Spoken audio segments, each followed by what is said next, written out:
자, 오늘 예레미야 45장 말씀은 바룩에 대한 말씀입니다. 여러분 바룩 잘 아시죠? 예레미야의 말을 그대로 받아 적었던 서기관입니다. 당대의 바룩은 아마 최고의 지식인이었을 겁니다.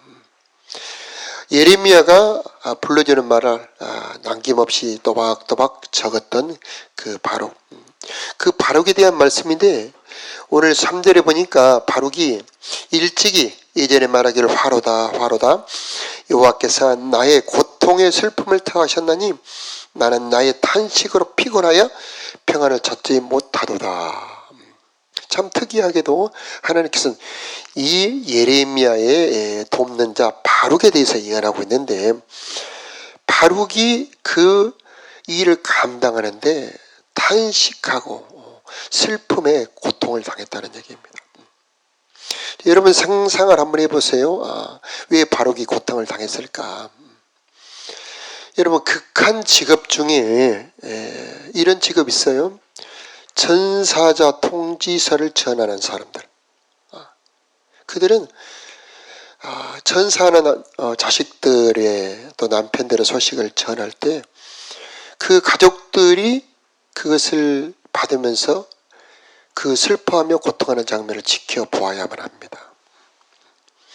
또는 의사들이 이렇게 진찰 환자들이 가망이 없을 때 그 진찰 결과를 알려줘야 됩니다. 그럴 때 의사들은 극심한 스트레스를 느끼게 되죠. 바룩은 예레미야와 함께 사역하면서 우리 잘 보았죠? 예레미야의 그 몇십 년의 그 세월 동안 예레미야가 한 사역이 어떤 사역인지. 예레미야는 재앙을 선포합니다. 심판을 선포합니다. 그냥 혼자 조용히 기록한 것이 아니고 그것을 때로는 고관들에게, 때로는 백성들에게, 때로는 왕 앞에 이것을 낭독합니다. 그러면 그에 대한 반응을 여러분 잘 보셨죠? 극렬하게 분노하기도 하고 화를 내기도 하고 멸시하고 그 적대하는 것을 잘 보았던 겁니다. 가장 친한 친구들조차 예레미야와 그 바룩을 적대시했던 것이죠. 이 예레미야의 사역이 얼마나 힘든 사역이었는가를 우리가 알 수가 있습니다. 그래서 이 사역에 완전히 지쳐버린 번아웃이 오게 된 겁니다.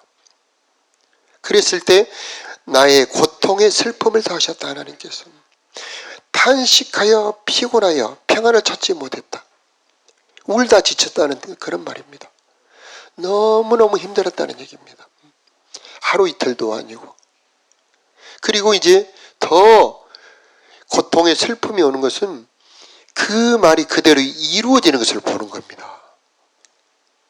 자기가 선포했던 그 재앙이 그대로 이 예루살렘의 그 나라, 자기 사랑하는 동족들에게 그렇게 이루어지는 모습을 보면서 너무너무 슬펐던 것이죠. 그 바룩에 대해서 하나님께서 말씀을 주시는 겁니다. 오늘 바룩을 보면서 우리도 주님의 일을 할 때에 그 사역이 지쳐버리는 그럴 때가 있지 않습니까? 그때에 어떻게 하나님께서 힘을 주시고 위로하시는가를 볼 수가 있는데, 자 4절에 보니까 너는 그에게 이르라 여호와께서 이와 같이 말씀하시기를 보라 나는 내가 세운 것을 헐기도 하며 내가 심은 것을 뽑기도 하나니 온 땅에 그리하겠거늘. 이것은 이제 하나님의 주권을 말하는 겁니다. 그런데 5절에 내가 너를 위하여 큰 일을 찾느냐 그것을 찾지 말라. 이 아마 바룩은 마음이 착하고 좋은 사람이죠. 그래서 이 나라가 정말 이 백성들이 회개하고 돌아오고 또 하나님의 축복이 선포되고 그래서 백성들이 힘을 얻고 위로받고 그걸 기대했는데, 그런데 하나님의 메시지는 그렇지 않았습니다. 하나님의 메시지는 언제나 심판이었고 언제나 재앙이었고. 그랬을 때 이 예레미야와 이 바룩의 마음속에는 정말 이러지 않았으면 좋겠다. 그런 자기 기대와 하나님의 일하심 사이에 갈등이 있었던 것입니다. 그래서 5절에 네가 너를 위하여 큰 일을 찾느냐 그것을 찾지 마라. 네가 너를 위해서 지금 일하느냐. 그래서 우리가 하나님의 일을 할 때 힘이 빠지고 진짜 피곤할 때는 내 기대와 하나님의 하실 일의 갈등 때문에 그럴 수가 있습니다. 내가 이미 정해놓은 기준을 가지고 있을 때는 일이 힘든 거죠. 내가 생각한 대로, 내가 기도한 대로 쑥쑥 풀어진다면 힘이 안 들고 오히려 힘이 나겠죠. 그런데 이 바룩과 예레미야는 그렇지 않았던 것이죠. 예레미야는 원래 사명을 받았으니까, 원래 하나님의 음성을 직접 받았으니까 힘이 나겠지만, 직접 하나님의 음성을 듣지 못한 이 바룩에게는 그럴 힘 역량이 없었던 것이죠. 그래서 하나님께서 바룩에게 첫 번째 하신 말씀은 네가 너를 위하여 큰 일을 찾느냐, 너를 위하여 너의 기대를 채우느냐, 그것을 찾지 말아라. 여기서 하나님의 일하는 사람들의 자세 중에 하나, 내가 정해놓은 기준을 가지고 하나님을 찾지 말라는 것, 내 기대를 세우지 말라는 것. 자, 하나님은 지금 온 유다의 그 모든 백성들에게 재앙을 선포하고 있습니다. 그래서 내가 심은 것을 뽑기도 한다, 내가 세운 것을 헐기도 한다. 이 헐기도 하고 뽑기도 하는 일을 하나님이 하시고자 하는 겁니다. 그랬을 때에 그 하나님이 하신 일이 내 기대에 맞지 않는다 할지라도 그 일을 순종하고 받아들이라는 그런 말씀입니다. 우리 예수님 십자가에서 달리시기 전에 너무 심히 고민하여 죽을 지경이 됩니다. 왜 그랬습니까? 우리 잘 아는 것처럼 이 십자가에서 당할 모든 일을 다 미리 보여줍니다. 바룩과 예레미야에게 앞으로 벌어질, 유다에 벌어질 일들을 다 보여줍니다. 그 일은 너무너무 무서운 일들입니다. 그때 우리 예수님 어떻게 하십니까? 자기에게 이루어질 그 엄청난 일을 바라보면서 죽을 지경이 되지만 기도하십니다. 기도할 때에 내 기대가 사라지게 되고 하나님의 계획으로 내 생각과 내 마음이 채워지게 되는 것입니다. 그럴 때에 힘을 얻을 수가 있는 겁니다. 자, 5절에 보니까 내가 모든 육체의 재난을 내리리라. 하나님은 계획을 바뀌지는 않습니다. 내가 하나님을 따라가야 되는 것입니다. 자, 그래서 우리는 언제 우리가 힘을 얻을 수 있느냐? 하나님의 뜻을 내가 받아들일 때에 지치지 않고 따라갈 수 있다라고 하는 것입니다. 자, 그에 대해서 하나님께서는 내가 너에게 내 생명을 노량물 주듯 하리라, 여호와의 말씀이니라. 자, 모두가 멸망을 당하지요. 모두 다 심판을 피하지 못합니다. 그러나 바룩에게 주시는 하나님의 보상은 그 생명의 보존입니다. 하나님의 사명자가 얻을 그 분깃이 무엇입니까? 그것은 생명을 보존하는 겁니다. 모두가 멸망당할 때에 바룩은 보존을 당한다. 이 하나님의 약속이 말씀이죠. 자, 이렇게 이 예레미야 바룩은 심판과 재앙을 선포할 때 고통을 받았는데, 오늘 이 시대의 우리들은 심판과 재앙을 선포하지 않고 구원과 생명을 선포하는 사명을 받았습니다. 합격자를 발표하는 소식을 전화를 거는 직원들이 있죠. 그들은 얼마나 신이 나겠습니까? 전화를 받는 사람마다 기뻐하며 감사합니다 하면서 전화를 끊을 때, 내가 전하는 소식을 기뻐하며 받아줄 때 얼마나 사람들이 기쁘겠습니까? 우리 예수의 복음은 예레미야 바룩이 전했던 그것과 정반대입니다. 그들은 재앙을 선포하며 멸망을 선포하며 칼과 기근과 원역을 선포했지만은 우리는 구원을 선포합니다. 우리는 하나님을 선포합니다. 우리는 영생을 선포합니다. 자, 에스더서 보면은 왕의 명령이 두 가지 명령이 있어요. 하나는 모든 유다인을 다 멸망시켜라. 그래서 하만을 통해서 인장 반지로 찍혀져 온 페르시아 127도에 선포가 됩니다. 그래서 모든 파발마가 각 도에 가서 이 유대인들의 멸망을 선포합니다. 그런데 이제 에스더의 이 간청으로 기도로 모르드게가 총리가 되고 왕의 인장반지로 이제 각 도에 이제 유다인들에게 생명의 소식이 전파가 됩니다.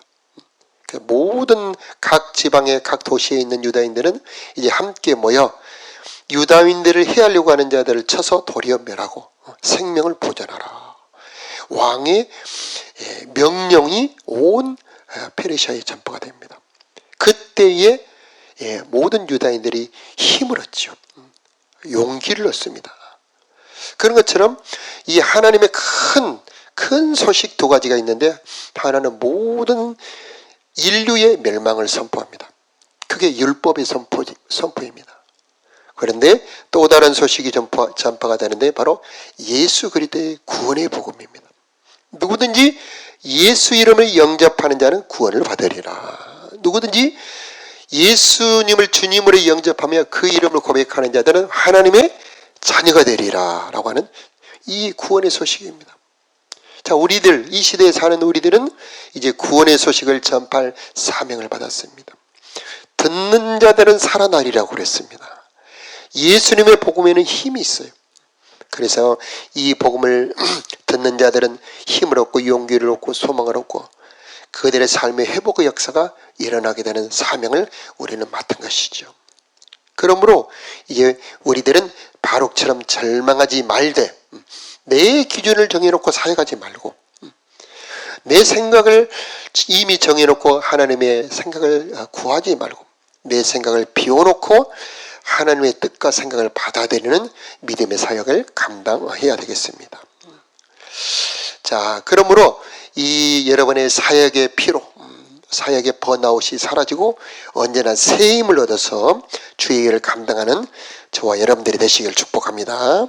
자, 46장 말씀을 보면은요, 오늘은 12절까지 말씀밖에는 보지 못합니다만은 내일도 나옵니다. 그것은 자, 애굽, 이집트에 관한 말씀입니다. 먼저 우리 하나님께서는 모든 열국의 심판자라고 하는 겁니다.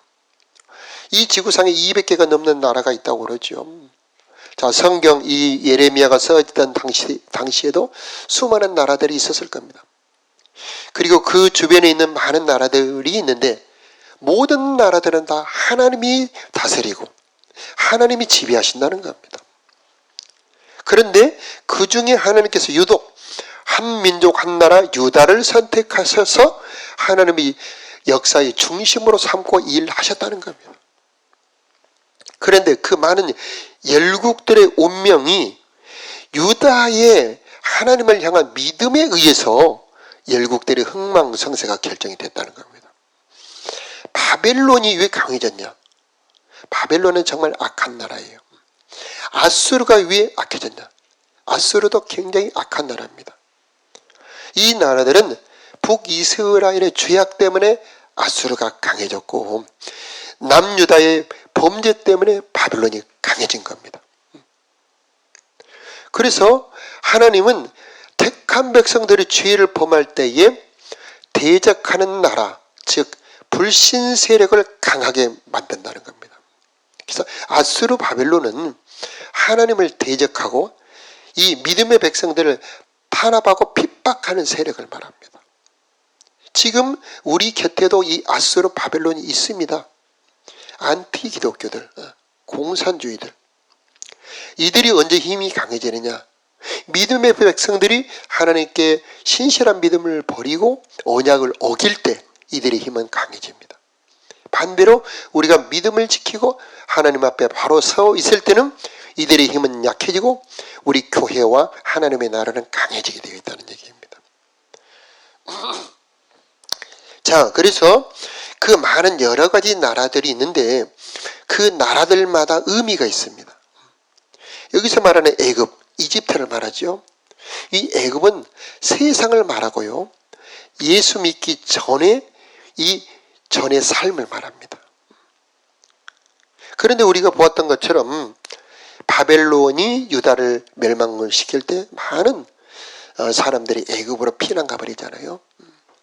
그래서 이제 어제 마지막 절도 보았습니다만은 이 바로를 하나님께서 심판하시겠다. 그렇게 말씀하셔요.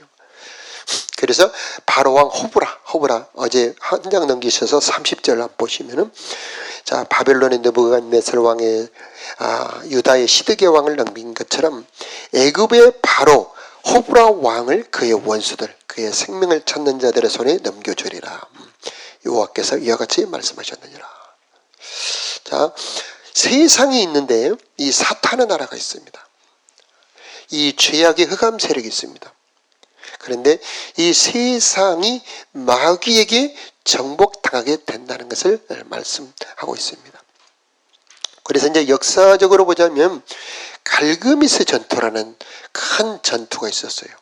그 남쪽에 있는 애굽의 호브라 왕이 지금 유다 지방을 거쳐서 저 북쪽, 지금 이라크 지역 가까이 가서, 지금 지역으로 말하자면 터키 지역입니다만은 거기서 큰 전투가 벌어집니다. 그래서 바벨론의 군대와 애굽의 군대가 대접전을 벌여 애굽의 군대가 대패하고요. 1차, 2차 전투를 통해서 바벨론의 군대가 완전히 승리한 그런 전투를 벌이게 됩니다. 그리고 난 다음에 이 애굽 이집트는 약해져 버리고, 그리고 이제 바벨론 군대가 본토, 애굽 본토까지 밀고 들어와 이제 도시 하나하나를 점령하여 저 나일강 상류 쪽까지 다 점령을 해버려요. 자, 이 역사적인 배경이 있고, 하나님께서 오늘 1절부터 쭉 12절까지, 아니 내일 말씀까지도 애굽의 멸망과 심판을 선포합니다. 그래서 이 애굽 왕들이 나가서 여러 가지 전투를 준비합니다. 그러나 하나님이 돕지 않으면 멸망하게 되는 겁니다. 이 애굽은 하나님을 섬기지 않죠. 그러잖아요. 세상은 하나님을 알지도 않고 전해도 믿지도 않습니다. 그래서 그들의 모든 전투 준비는 결국 패배로 끝나게 되는 겁니다. 자, 세상은 하나님을 섬기지 않기 때문에 그들은 결국 멸망하게 될 것입니다. 자, 10절만 함께 읽어보도록 하겠습니다. 그날은 시작.